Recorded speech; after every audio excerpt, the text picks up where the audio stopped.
Welcome to KMET 1490 AM ABC News Radio and the Southern California Business Report with Yvette Walker, a show dedicated to highlighting successful Southern California businesses and the people behind them. Welcome and thank you for joining Southern California Business Report on ABC News and Talks, KMET 1490 AM, 98.1 FM, and KMET TV. I'm Yvette Walker, live blasting our signal from the center of Southern California, serving a population of over 25 million. Get us crystal clear and on demand by downloading the free live streaming app on Google Play and the Apple App Store. As always, a huge shout out to the team, Mitch, Bill, and Sean. I love you guys. And to our special advisory committee that can be found at www.scbrtalk.com/advisory committee. Check them out and learn about our amazing leaders in this region. Okay, everybody, today I have the pleasure of introducing Diane Smyers. She's the Donor Relations Manager for CASA San Bernardino County and has worked with CASA of San Bernardino County for 6 years and served as a volunteer with CASA for over 15 years. Diane currently heads the Donor Relations Department. Her overall work has been focused on sharing CASA's mission and vision, developing community and individual partnerships to increase giving and donations to CASA. Diane began her career with CASA in the Community Outreach Department, recruiting and training community volunteers to mentor and advocate for youth and foster care in San Bernardino County. She has led marketing and giving campaigns and focused her efforts on the west end of San Bernardino County. Diane has led teams with Google, the Walt Disney Company, and been an entrepreneur for the last 30 years, leading both nonprofit and for-profit organizations such as Heart's Courageous Ministries, the Millenium Technologies Training as well. Her teams have impacted over 10,000 injured workers seeking training in a new career after a devastating work injury. She assisted the students to see the best within themselves despite their body not working the way they once did before a work injury. Together, through Diane's speaking engagements in the U.S., she strives to empower, inspire, and uplift youth and adults to reach for greatness, which sometimes means walking through healing of current or past trauma. She knows this well as she continues to heal from her past traumas in life. Diane herself is a former foster youth who knows the struggles our youth encounter in foster care. She was blessed with a CASA Gal volunteer, Virginia, while in foster care in Colorado. Virginia gave her hope and encouraged her to see the best in life. Virginia became a lifelong connection and trusted friend for nearly 40 years. Through Virginia's mentorship and advocacy, Diane saw she could be anything she wanted in life. It was always her goal to work for a CASA program and give back to a program that gave so much for her. Thank you so much for being with us here today, Diane. Thank you so much. Well, as you know, Diane, we've had a conversation. I got my tissue ready because the last time we spoke for the other program that you were on, which was IE Latino Voices, I didn't have my tissue and I regretted it. But as you know, my first question to every one of my guests is to please talk about what inspired you to pursue your journey and now being a leader at CASA. So like we mentioned, I'm a former foster youth who had been blessed by having a CASA volunteer. Her name was Virginia. And she came into my life at a critical time in my life. And she loved me even though I had behaviors, even though I was just being a typical teen, even though I didn't always make the right choices. She was there to love on me and guide me and mentor me, but also through the courts was able to advocate for the services that I needed in order to move forward in life. And so it was a full circle moment for me to come to a CASA program and give back to a program that gave me so much hope as a youth. And now I get to give hope to other youth in foster care. I love it. And so, Diane, talk a little bit about Virginia and how it made you feel. I can't imagine, being in the foster system and relying basically on a perfect stranger, right? Because I'm guessing Virginia was a stranger to you before you met, to be there, to be that rock for you, to give you that foundation, to be your support system, despite, like you said, your imperfections, right? And your behavioral challenges and things like that. How did that make you feel, knowing that there was someone in this world for you at that time? I think with all of our kids, and myself included at the time, you just think, okay, this is just another adult who wants to hear about our story. And then they're going to leave our life.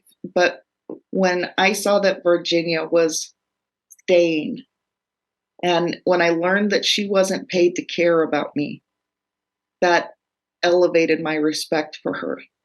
And so knowing that she was in my corner and that I could call her, and quite ironically, she was a lawyer, and the group home I was in, my bedroom window overlooked her office window. And so it was just pure irony that happened. But just knowing that she was there, and she didn't need to be there. She was there because she wanted to help. She wanted to change my story so that I didn't focus on what it was that had happened to me to bring me into foster care. She wanted to bring me beyond my trauma and give me that hope that I can be anything that I want to be. I love that. That is so beautiful. That is absolutely serendipitous, that dynamic of your, bedroom window overlooking her office. What are the odds, right? Exactly. That is remarkable. And so what does it mean to you to be able to serve as a leader in the CASA movement today in this full circle moment? It's very humbling, first and foremost, because even though I don't directly work with our foster youth, the work that I do directly impacts our foster youth and all of the youth that we serve.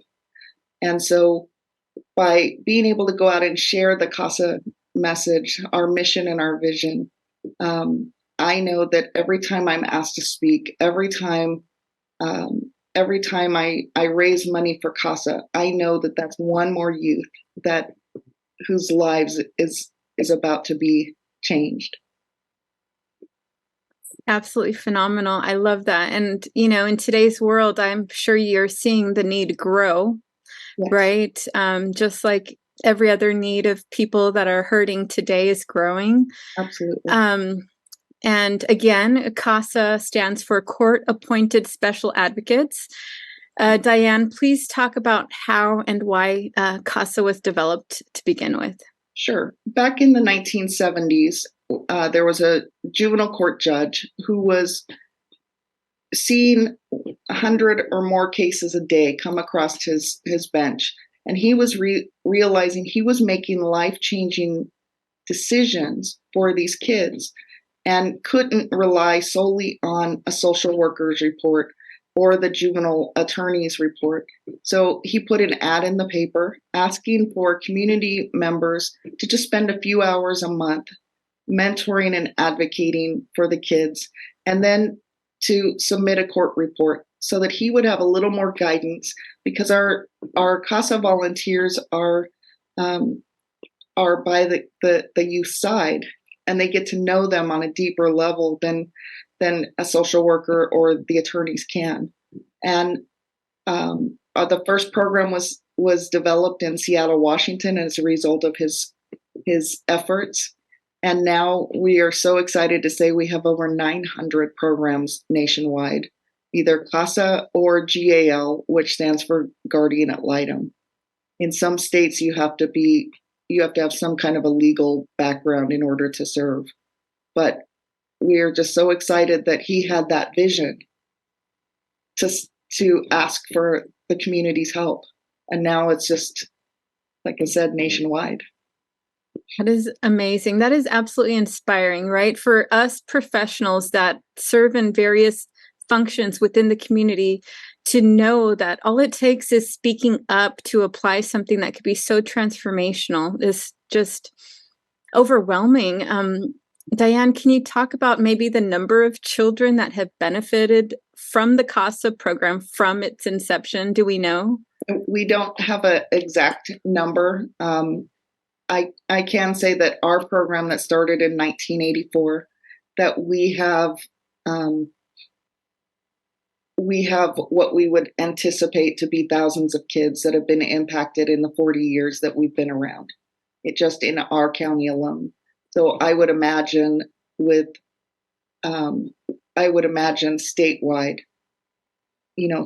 to be tenfold or more. So, and currently right now we have about 10,000 kids that are in the foster care system just in our county. And we have the second highest number of foster youth in the state, second to LA County. And so, our need is vast. Those numbers have doubled since right before COVID. Mm.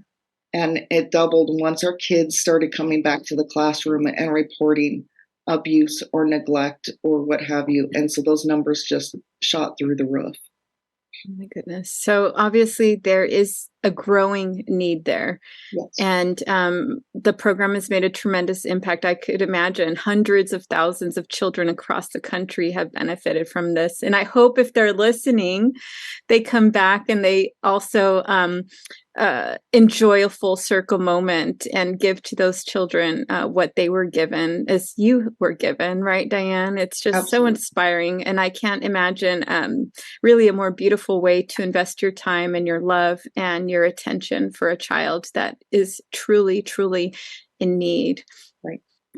So you mentioned that there are about 10,000 children today in the foster care system just within the county of San Bernardino, which also happens to be the largest county in the country by square miles. Yes.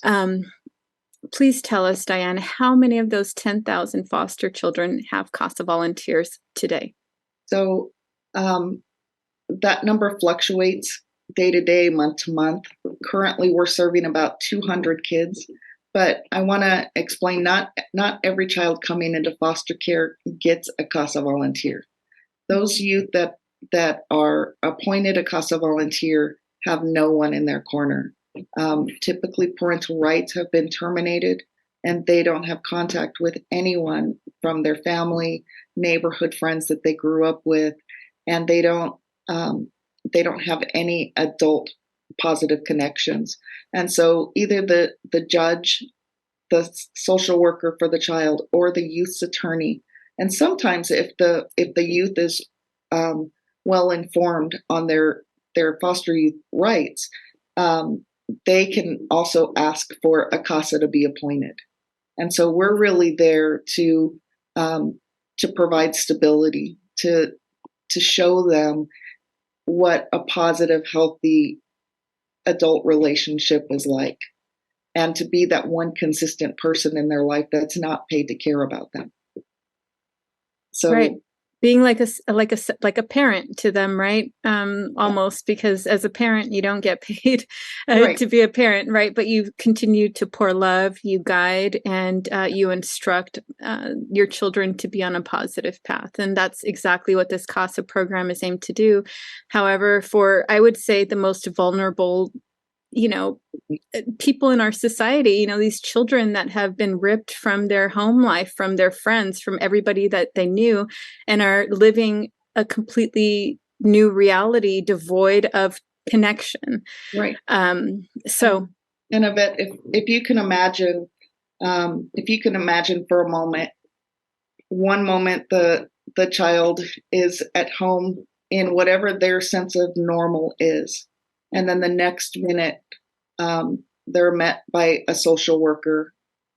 They're met by typically a police officer. Mm-hmm. And then they are removed from everything that they knew. Mm-hmm. They're taken to a new home with new rules, new people, new everything. And then they're expected to thrive. And some of our kids absolutely can thrive. However, there are some kids that just need a little more of a helping hand, to show them that They don't have to be fearful. Just because of what they've faced in their past doesn't mean that that has to be their future. And our CASA volunteers really come alongside of those kids and learn what their hopes, wants, dreams, and desires are. And then from there, the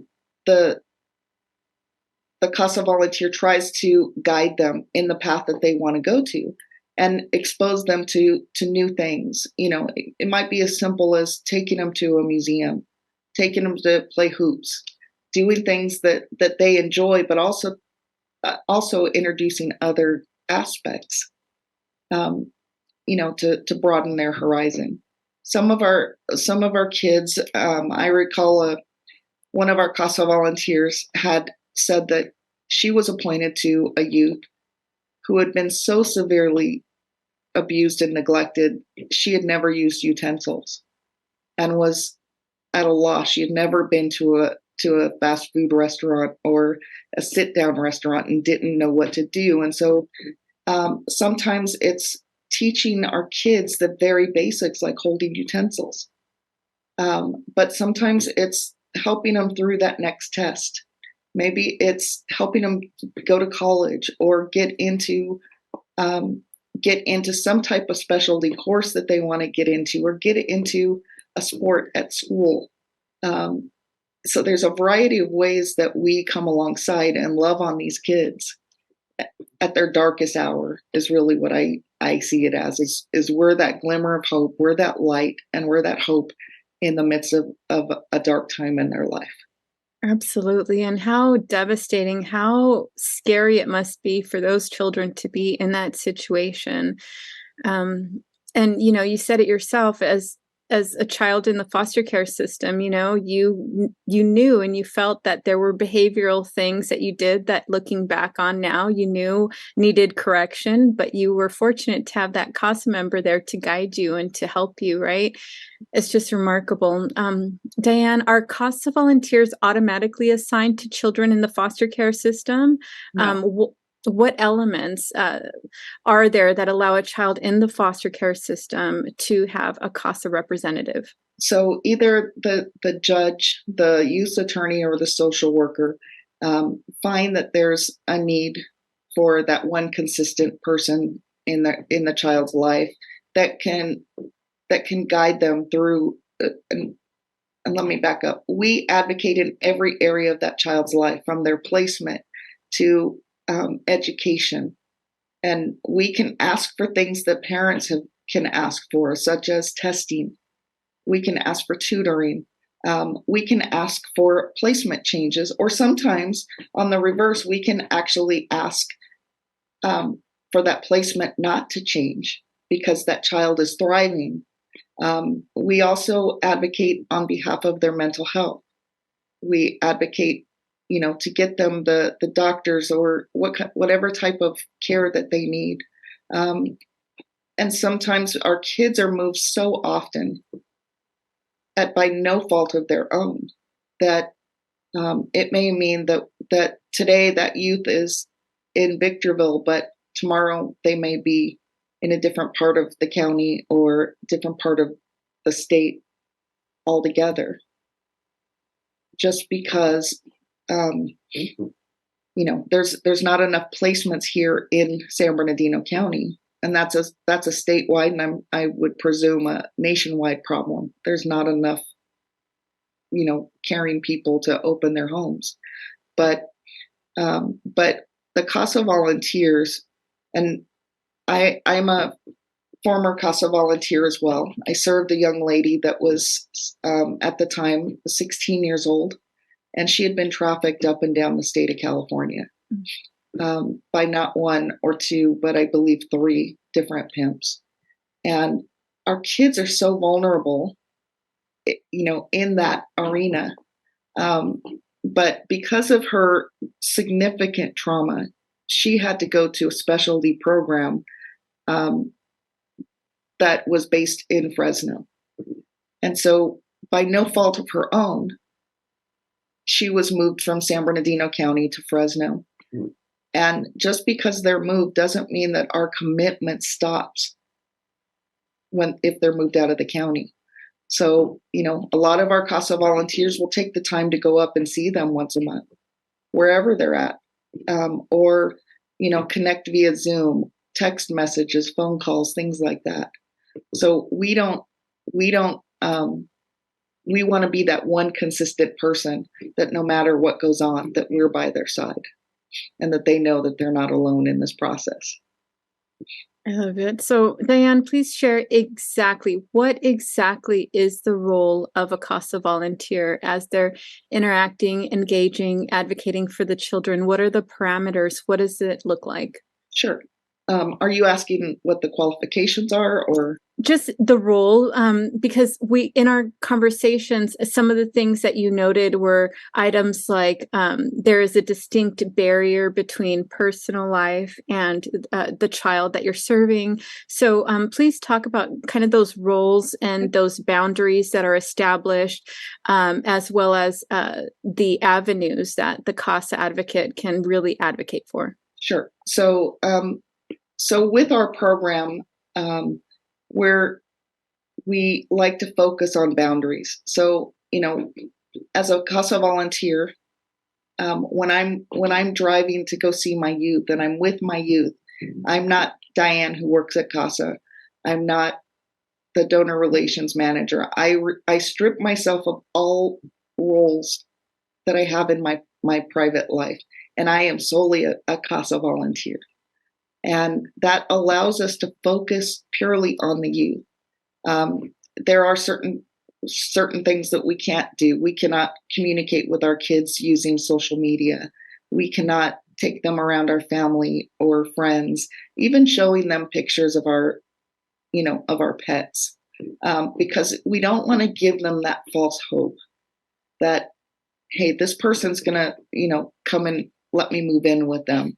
Or, hey, I met their husband or their spouse. I met their kids. We want to protect them from. We want to protect them just from getting the wrong impression. And we want to be that person that can ask for specialized testing if they're struggling in school. We want to be able to advocate for, like I said, healthcare and mental health services. We can advocate in the courtroom by saying, Judge, this is what our youth needs. This is what they're doing well at. This is what they need to advance. And 9 chances out of 10 that judge will grant those wishes or those requests. But the CASA volunteer has to be at least 21 years of age or older, must pass a comprehensive background check, including FBI screening, Department of Justice screening, and the Child Abuse Central Index screening. They need to go through 30 hours of training, pre-service training, and it gives them the good, bad, and ugly of, the reality of what it is that we do, and that going in to work with a child is not always going to be, glitz and glamour. It's going to be tough moments as we walk with our kids through this trauma. Yes, understood. Is being a CASA volunteer like a conservatorship? No. So conservatorships are completely different. That's typically a family member or loved one that needs to take on the conservatorship because that adult or that child is unable to make decisions for themselves. It's very different than being a CASA. A CASA does not take on any type of roles like that. We are purely mentorship and advocacy for that child, letting the judges know this is what the youth needs. And if there's any time where conservatorship is necessary, I would imagine that CASA is taken out of the mix for that. Okay, well, that takes us to the break. Thank you so much for that, Diane. All right, everybody. Yvette Walker with ABC News and Talks, Southern California Business Report, here today with Diane Smyers, Donor Relations Manager at CASA of San Bernardino County, also known as Child Advocates of San Bernardino County, a 501c3 nonprofit that works to improve the quality of life for foster youth, juvenile care youth, and foster care alumni with stable and consistent mentoring, advocacy, and supportive services. CASA recruits, screens, trains, and supervises community volunteers to mentor and advocate for foster youth throughout San Bernardino County. When we return.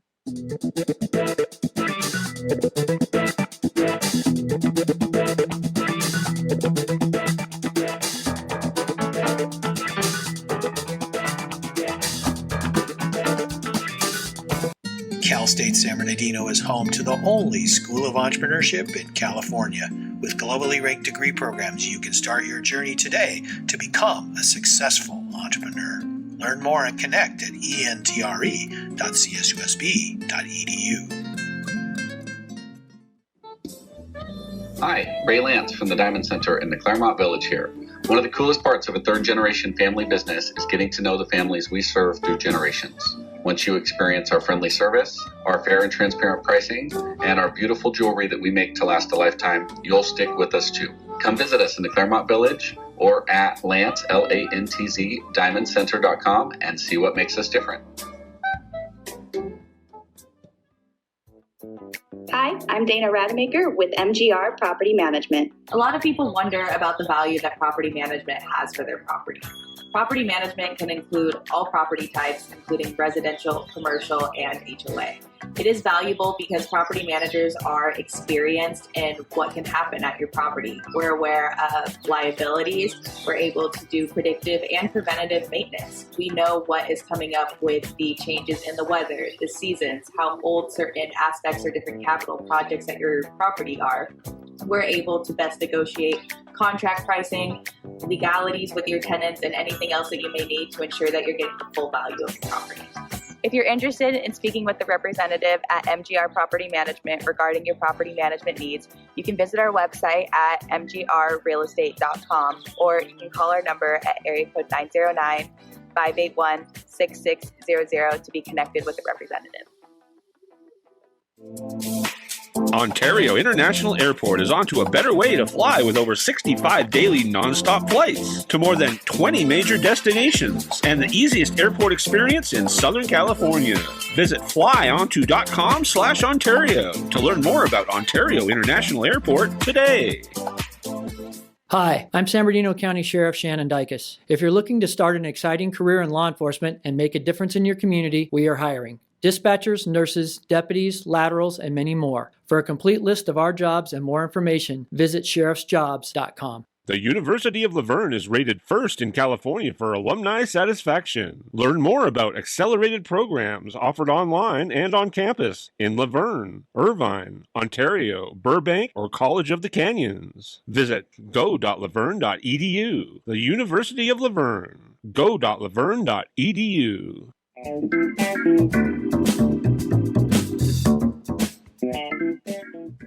Welcome back, everyone. Yvette Walker here with ABC News and Talks, Southern California Business Report, today with Diane Smyers, Donor Relations Manager at CASA of San Bernardino County, also known as Child Advocates of San Bernardino County, a 501c3 nonprofit that works to improve the quality of life for foster youth, juvenile care youth, and foster care alumni with stable and consistent mentoring, advocacy, and supportive services.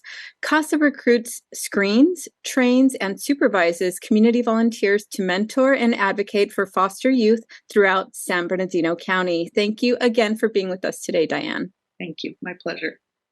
Wow. So prior to the break, you gave us an overview of what the CASA program is, what CASA advocates do, and the children that are being served through your incredible program. One of the areas that you touched on was education. So, Diane, please talk about the ways a CASA volunteer could assist a child within the educational environment. Sure. So our CASA volunteers have the full backing of the courts. We have the court order appointing them, and they can go into the school and ask to speak with teachers. They can advocate for tutoring, any type of testing if they suspect that there's some kind of learning disability or struggles that the youth is having. We can also advocate for maybe as simple as sitting closer to the board because they're having difficulty, or sitting further away, or working on just a variety of ways. But we can also equip them if we know that they want to, their goal is to graduate high school. Sometimes some of our youth, they need the simplest help, like how to pass next week's test. Mm. But then we also have, our main goal is to help the youth to get through the different grades and graduate from high school. And I am so proud to say that in the last 6 years that I've been with CASA, that we have not dipped below 92%. So we've 92 to 100% of our kids have graduated from high school in the last 6 years. And that's because of them working hard, and also the CASA volunteers inspiring them to work harder and getting them the resources that they need in order to succeed. And we have a considerable amount of youth, I believe it's over 80%, that go on to some type of post-secondary education. Those are inspiring numbers, Diane. And I don't think there's a coincidence, the fact that you've been leading the charge for the past 6 years as well. I don't believe in coincidence, especially when it comes to statistics, results, measurable outcomes. That is all attributed to the leadership, to where the focus is, and where these CASA volunteers are being steered to focus on, right? So, we have to give credit to our staff. We have an incredible staff. We're a small but mighty group of 13 of us, and I really respect the fact that 98% of our CASA team has not only works for CASA, but has served one or more youth as a CASA volunteer. And we also have longevity. We have some employees who've worked 16 or 17 years for this program, and has really, invested their blood, sweat, and tears. And they're all in when it comes to serving our kids and their best, the best interests of our kids. So that is absolutely inspiring. Thank you so much. So, you mentioned how it is that CASA members, CASA volunteers can advocate for the foster youth through education. You also mentioned healthcare. Please talk about what healthcare parameters exist within that dynamic for the CASA volunteer to advocate and to support their foster youth. Sure. It can be as simple as, everybody needs to have an annual physical. Or it could be that there's something else going on that might be bigger than that. And so they can get the youth into the necessary doctor's appointments and get the necessary care that they need. It's also making sure that they're getting their dental visits, once or twice a year. It's making sure that there's about 80% of our kids that are on psychotropic medication. Because if you think about it, they're removed from everything that they know. They're removed from their home, their family, their normal, and now thrusted into a system with strangers, and in some cases, new cultures, new food, new everything. And so, of course, they're going to be depressed and anxious. And so, making sure that our youth are seeing doctors or psychiatrists or therapists as needed, and monitoring their psychotropic medication needs, and just checking in, because sometimes those have adverse effects. The child's getting sleepy. Well, we can communicate with that doctor that prescribed that medication, and we can ask them to look into that because it's making them sleepy during school. As simple as that. But I'm also proud to say that our national CASA did a study many years ago showing that with one consistent person in the child's life by their side advocating for what their needs are, that the youth starts to trust. The youth starts to see that this person is here for me. And slowly they can either reduce or completely eliminate the need for psychotropic medication. It's the power of having one person in your life to show you that they love you and they care about you. Right. It's the power of connection, right? Yeah. And that's really what it boils down to, is developing that connection, that constant presence in your life that you can rely on, that you can trust, that you know is there for your best interest. That I can only imagine how far that can go, in anyone's life, right? Especially in the life of a child that has been ripped out of the life that they know. Right. In a previous conversation, we also spoke about the Family Search and Engagement Act in conjunction with CASA. Can you please expand on that today, Diane? Sure. And not all CASA volunteers use the Family Search and Engagement Act. But let's say, for example, you have a youth that keeps talking about an Aunt Sally or an Uncle Joe or their favorite teacher from third grade. They can the CASA volunteer will obviously start picking up on that and then talk to their advocate supervisor about trying to find Aunt Sally, Uncle Joe, or the favorite teacher from the third grade. Because our role is also to build those connections so that when the youth either ages out or leaves the system at 18 or 21, that they have positive adult role models. And I can share a couple of stories. One is our interim executive director right now. Her name is Trisha. She shared a story with us that when she was a CASA volunteer early in her career with CASA, she was out to lunch with her youth, and the youth kept looking at a lady at another booth. And she told her, "I think that's my aunt." And Trisha didn't know anything about the aunt or that an aunt existed. But eventually the aunt came over to the table and said something. And through that conversation, it sparked something with Trisha to be able to go back to the social worker and say, "Hey, we found a biological aunt." And I can't give you all the details, but the good news is that young lady was able to go and live with the biological aunt and be reconnected with family.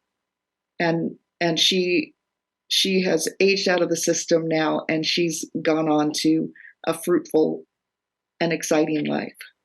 We have another youth that was talking about an uncle, that she remembered an uncle from when she was very, very young. And so through the diligence of the CASA volunteer, she was able to work hand in hand with the social worker to locate that uncle who happened to be in a different state. And we were able to reunite that family. And it wasn't, the family had no idea that the kids were in foster care. So all these years that the child was in foster care, nobody knew. Oh my. Which is sadly a lot of the cases for our kids. But the great news is they were able to get guardianship of this youth, and she moved to Texas to live with family. She's graduated from high school and has graduated from college and is just thriving in her life. And so we can use tools like the Family Search and Engagement Act to find important people that are critical to our kids so that they don't have to wonder. I love that. Thank you so much for sharing that, Diane. Sure. Earlier in the program, you touched on the vetting process to become a CASA volunteer. Please expand on that and share with us exactly what it means to be properly vetted to volunteer on this level. Sure. So you have to pass a rigorous background check. You have to be at least 21 years of age or older. You go through the FBI, the Department of Justice, and the California Child Abuse Central Index, and then we put you through 30 hours of pre-service training, and it gives you the good, bad, and ugly of foster care. We believe in sharing the realities. From there, once you pass that, all that, then you would go to the juvenile courts, where you would stand there, take your oath of confidentiality, and be sworn in as a CASA volunteer. And then from there, we would bring you into one of our offices that then you would be able to review 2 or 3 files. And whichever one is tugging on your heart, we would ask the judge to appoint you to. I love that. And Diane, please talk about what it looks like for those who pursue becoming a volunteer. What does the training look like to be qualified? So, like I said, the training is 30 hours, and that is broken up in a variety of ways. We have hybrid trainings. We also have in-person trainings throughout the year. We've been having about 8 to 10 trainings a year, and those 30 hours are broken down into 4 or 5 hours that they not only are being professionally trained by our amazing trainer, Maggie, but is also there's also a separate component, which is our national standards through National CASA training, where they're going to do that online. And we have some exciting videos that give the child's perspective on a CASA, but we also give them the realities of how some of our kids are coming into foster care. Wow. Diane, can you share a story, something that really just, when you think of your work, something that you can think of to make you feel inspired and proud of the work that you have been able to complete to date? Please share a story with us today. Sure. There's one of the stories also involves one of our staff members.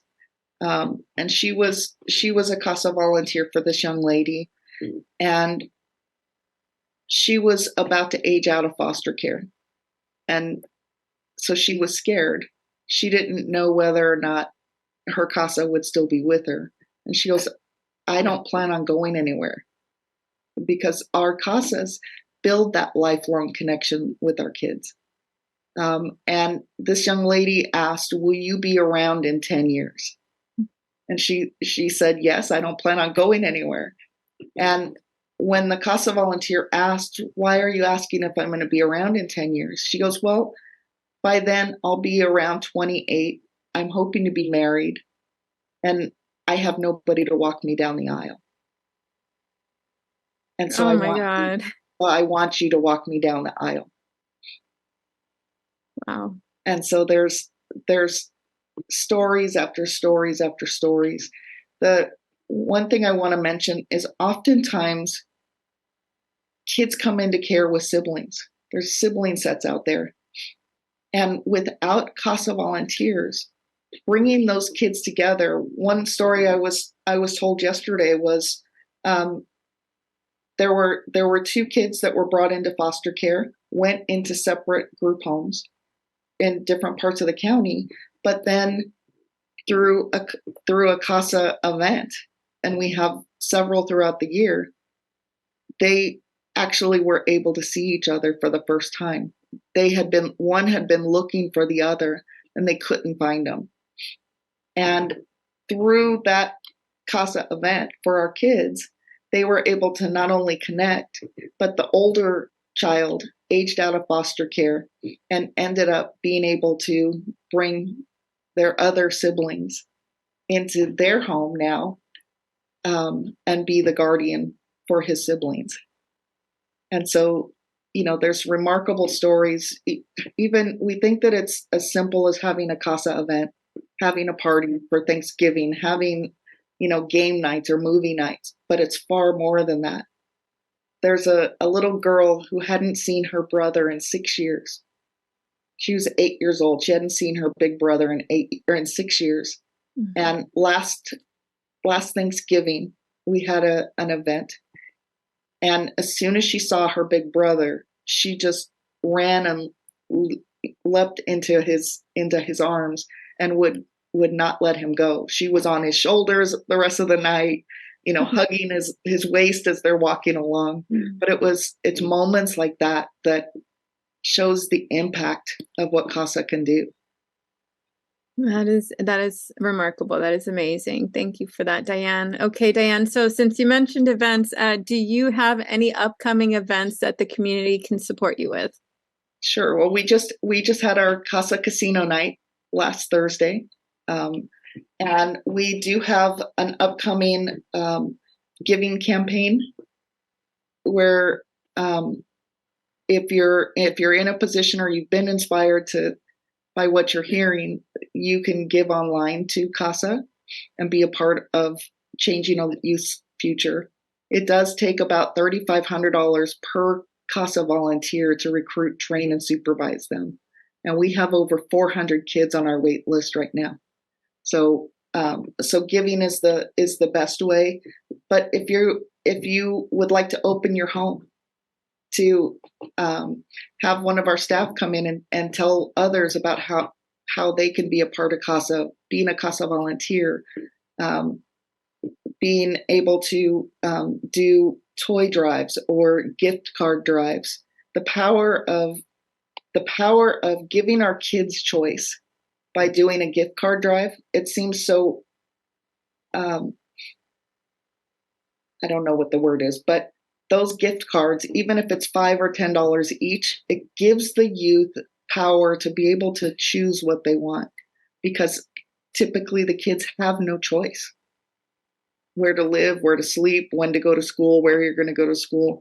And so we have the giving campaign, we have the gift card drives. If you're willing to host an event for a fundraiser for CASA, we would love to partner with you. If you have a car that you would like to donate, we have a way to do that, and a variety of ways. We're happy to connect with you and talk about each unique way. I love that. And you mentioned you just had an event. Please talk about, the support and the people that came out to advocate and support your program. I'm excited to say that we had people from all over the county of San Bernardino, as well as some folks from LA County. So we had, for example, Supervisor Baca, Supervisor Almendarez. We had the Upland City Council and the mayor, as well as our police chief, Assembly Member Rodriguez, our presiding juvenile court judges, Congresswoman Norma Torres, and so much more. And so we're blessed to be able to say that we have, the community support across San Bernardino County. I love it. And so, Diane, please share with us now what you're most excited about in the future in your role as, a CASA children advocate and leader, as well as the best way to connect to CASA San Bernardino. Right. Well, my role as the donor relations manager is to increase our giving and our partnerships, whether it's with businesses or individuals. Whether you're part of a Bible study that wants to do something in your church, maybe a school group, whatever it may be, there's always a way that you can be a part of what it is that we're doing. And so I'm most excited to see how the resources for CASA can grow in the future. We have some very generous folks, but when you have 10,000 kids in the foster care system, you obviously always need additional resources. But if you would like to learn more about CASA, you can go to www.casaofsb.org. And our main phone number is 909-881-6760. My direct extension is 105, but if you're interested in volunteering, it'll have a prompt. There will be a prompt for anything that you would want to do. I love it. Thank you so much for sharing your story. Thank you for bringing awareness of these incredible children that are in desperate need of support from somebody in the community that has, the heart and the mind to do so. And thank you for this incredible full circle moment and coming back to your roots and seeing the value of what it was Virginia gave you and being able to do that on a grander scale through the advocacy of these 10,000 children within the foster care system in San Bernardino County. Thank you so much. All right, everybody, you heard it, and you better reach out. You better call. You better find a way to volunteer, donate, advocate, or jump in and become a CASA member yourself. And Diane, when you have those toy drives, please send me that information. You'll be hearing it all over this program. We will support you.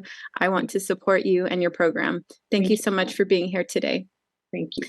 All right, everybody, don't forget to find us on Facebook, YouTube, LinkedIn, and Instagram. Don't miss my interview with Garner Holt, the founder and president of Garner Holt Productions Incorporated. Garner started Garner Holt Productions at age 16 in his parents' garage while still in high school. Garner Holt Productions is now the world's largest designer and builder of animatronics and other elements for theme parks, attractions, museums, and more, all from its 120,000 square foot Redlands, California headquarters in 34 countries on 6 continents. Garner Holt Productions' work is nearly 5,000 animatronic figures created for Disney, Universal Studios, Mattel, Chuck E. Cheese, and Warner Brothers, to give you the short list.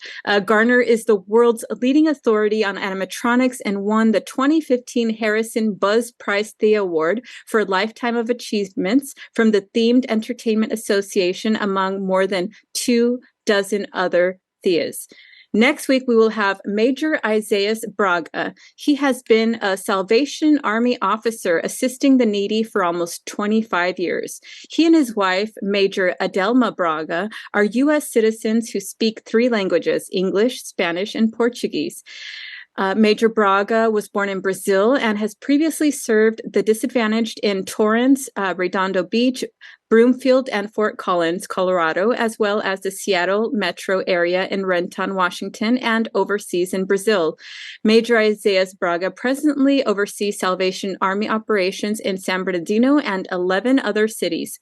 His background includes large grant administration, a variety of social service casework with the homeless and families experiencing food and housing insecurity, large food bank operations management, multi-million-dollar budgeting responsibilities, and character development programs for children, to name a few.